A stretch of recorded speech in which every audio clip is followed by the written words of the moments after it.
Olá novamente.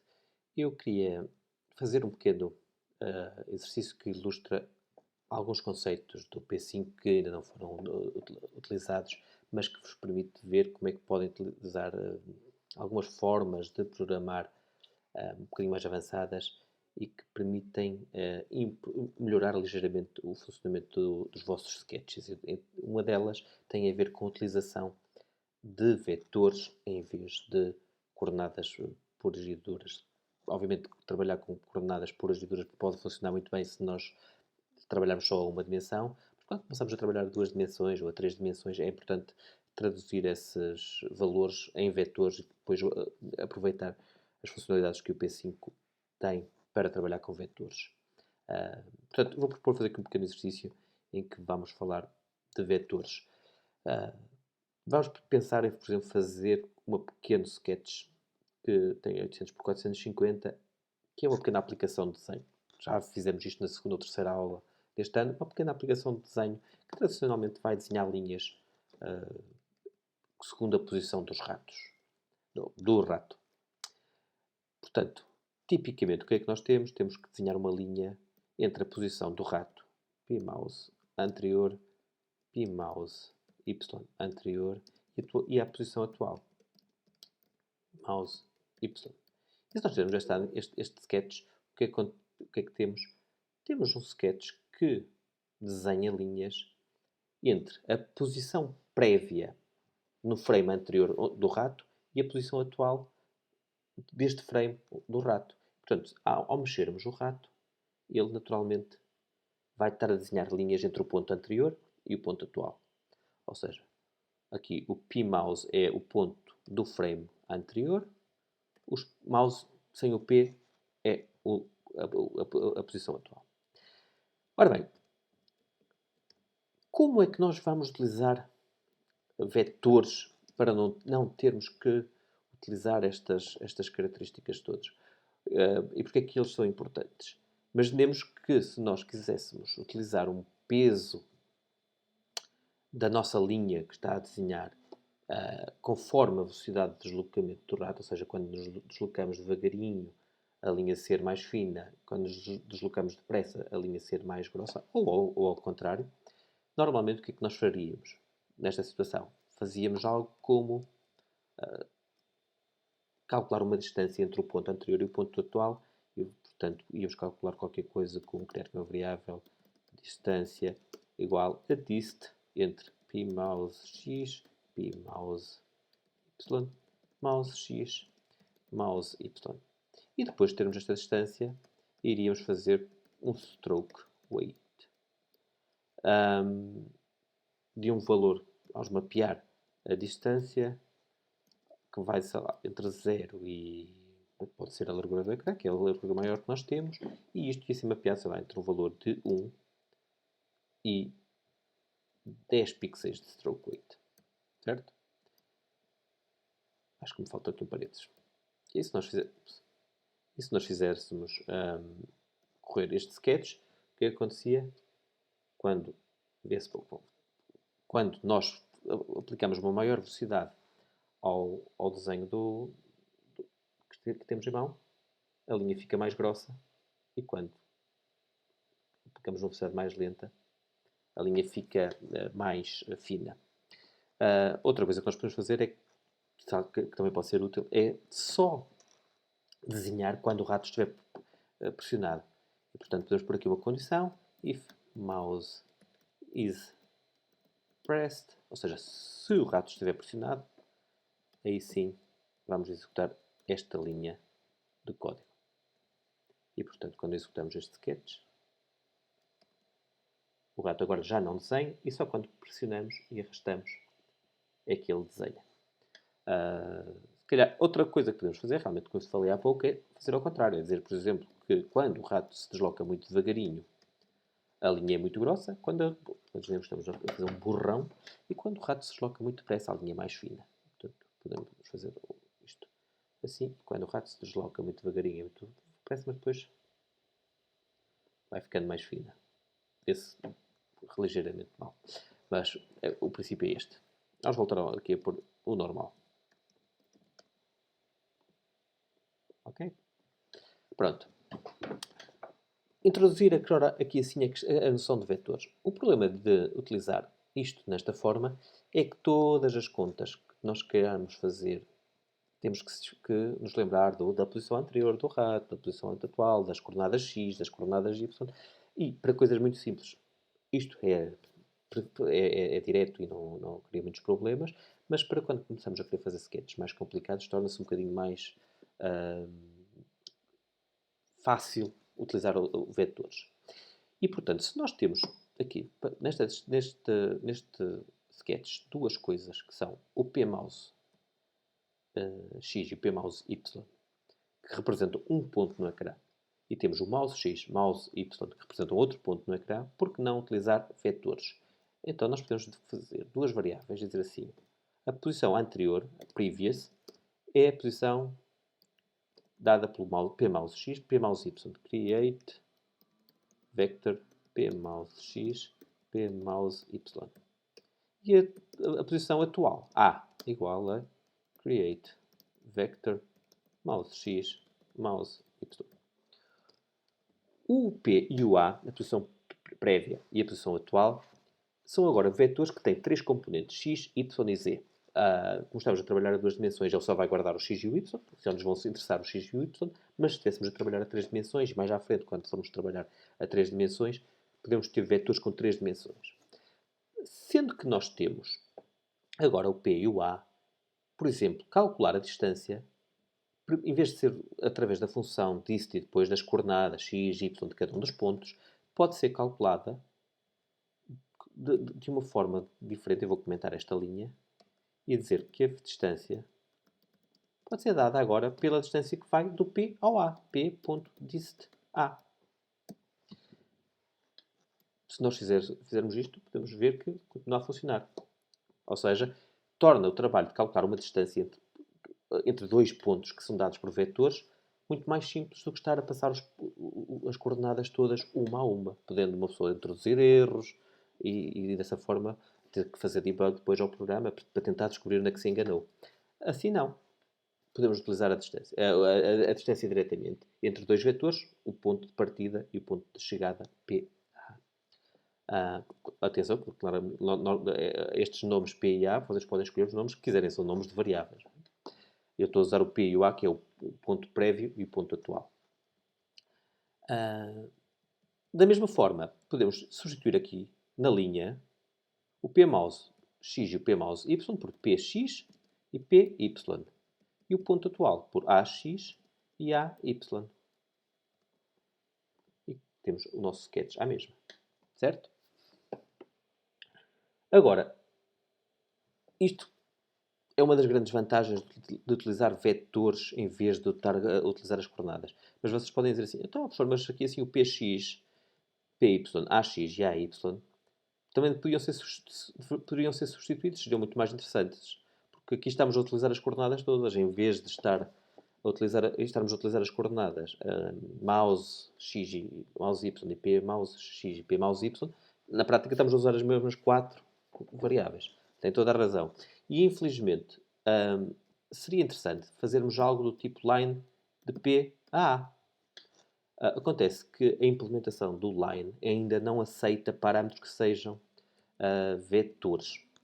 Se vocês forem ver as referências no website do P5, o comando line só aceita 4 ou 6 parâmetros, que são as coordenadas discretas, os números discretos dos dois extremos, dos dois pontos extremos que vão desenhar a linha. Podemos dar uma volta a isto? Claro que podemos. E sabendo nós que estamos, por exemplo, a trabalhar a duas dimensões, nós podemos dizer assim, ok, a linha, o comando line não tem a possibilidade de lhe passar dois vetores. Então, eu posso construir um comando meu que me faça isso. E o truque é muitas vezes criar uma função nossa, function, e eu vou chamar-lhe linha para ser em português, que é para garantir que não é confundível com o inglês, com os comandos do P5. Este comando de linha é um comando nosso. E eu vou dizer, o comando de linha normalmente recebe 4 parâmetros, como nós vimos agora. o A, o B, um C, um D. Vamos chamar estes 4 parâmetros, que eu não sei o que são. Podem ser pontos, podem ser vetores, podem ser valores discretos. E o que acontece é que o JavaScript tem uma palavra reservada chamada arguments, que dentro de uma função nos diz quais os argumentos que foram passados. E, portanto, nós podemos utilizar essa variável arguments para saber quantos parâmetros foram passados, se foi passado 1, 2, 3, 4, e conforme o caso, desenharmos a linha de forma diferente. Então, o que eu normalmente sugiro é que uma pessoa faça um caso de um switch case. Então, faça switch de argument.length, abre e fecha as chavetas, e agora faça vários casos. Vamos imaginar o que é que acontece se nós quisermos, se nós desenharmos uma linhas e quisermos só passarmos um vetor para o comando de linha. Se nós chegássemos aqui e disséssemos que, vou fazer aqui várias letras, neste comando só queríamos passar um vetor, vou comentar este, que só tem um x, um y, não sei, o que é que nós estaríamos interessados? Estaríamos interessados em desenhar uma linha do ponto 00 até ao px, py. E, portanto, podemos fazer isso. E dizer assim, ok, caso o argumento seja 1, só tenha um valor, nós vamos querer desenhar uma linha do 00 até ao a, x, a, y.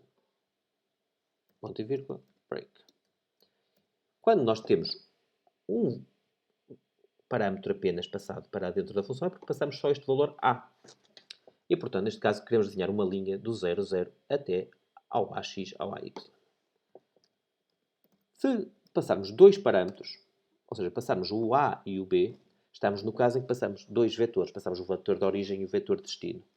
E então, nesse caso, o que é que nós queremos? Queremos desenhar um line de ax, ay até bx, by. Porque nós sabemos que vamos passar dois objetos que são vetores. Break. Caso sejam 4 parâmetros, ou seja,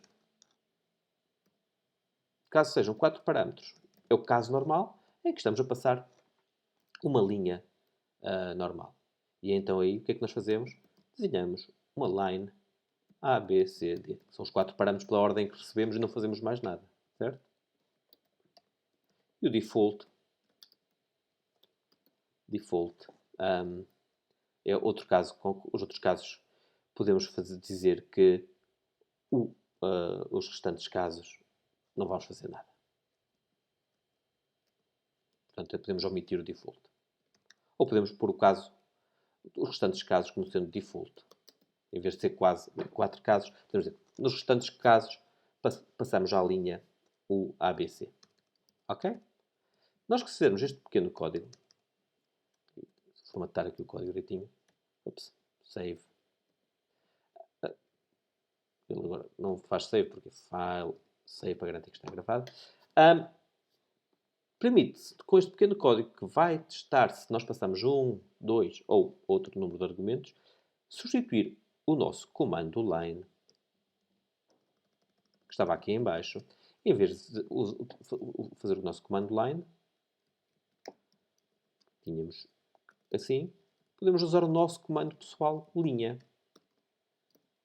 Primeiro vamos testar se desta forma ele funciona. E reparem, funciona exatamente da mesma forma. Mas tem a vantagem que agora podemos utilizar uma segunda forma, quer dizer, passar de só dois vetores, o previous e o atual. E se eu fizer assim, o line PA não funciona nada, mas se eu puser linha PA, ele já consegue desenhar a nossa linha, porque vai utilizar o vetor P e o vetor A, vai passá-los como dois argumentos para esta função, vai ver que só temos dois argumentos, então vai ao caso 2, que é desenhar a linha de A para B. Simplifica bastante a nossa programação. Ainda mais, que é que podemos testar o caso em que só passávamos um vetor. Quando nós clicamos, o que acontece? Cá está. Estamos a desenhar a partir do ponto zero para,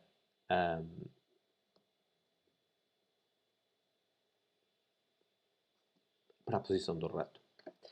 Obviamente que estes conceitos são conceitos que às vezes requerem um bocadinho mais de atenção e mais de trabalho, ou seja, vocês estão a definir um comando de linha que no fundo está a fazer está a acrescentar funcionalidades à linha tradicional. A linha tradicional normalmente só recebe valores discretos, mas desta forma vocês podem passar vetores que podem ser utilizados também com o comando linha. Mais coisas que podem fazer com os vetores. Vamos aqui um bocadinho à referência do P5 e ver que a utilização de vetores permite fazer outras coisas que não seja só calcular a distância. Permite fazer cópias, permite fazer somas, podemos adicionar os componentes de um vetor aos componentes de outro vetor, podemos obter o resto da divisão inteira dos componentes uns a um, por exemplo, fazer toros e pecinhas que andem à volta de um mundo, como se fosse um donut. Podemos subtrair vetores, podemos multiplicar os vetores por um escalar, podemos dividi-los, podemos obter o tamanho deles, a magnitude, podemos calcular o produto interno, porque pode interessar para algumas operações, podemos o produto externo, podemos calcular a distância, como vimos, podemos normalizar os vetores, de forma a que, independentemente do tamanho, eles passem a ter uma distância 1, mas com a mesma direção, com o mesmo heading.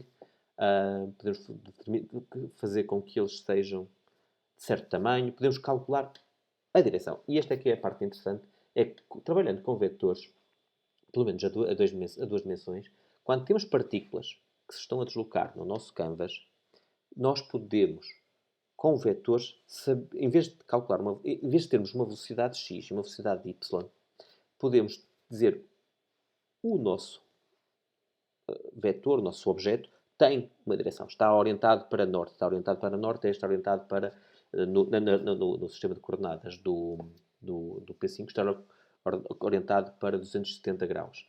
Portanto, este heading diz 270 graus. O nosso objeto está a deslocar-se para norte.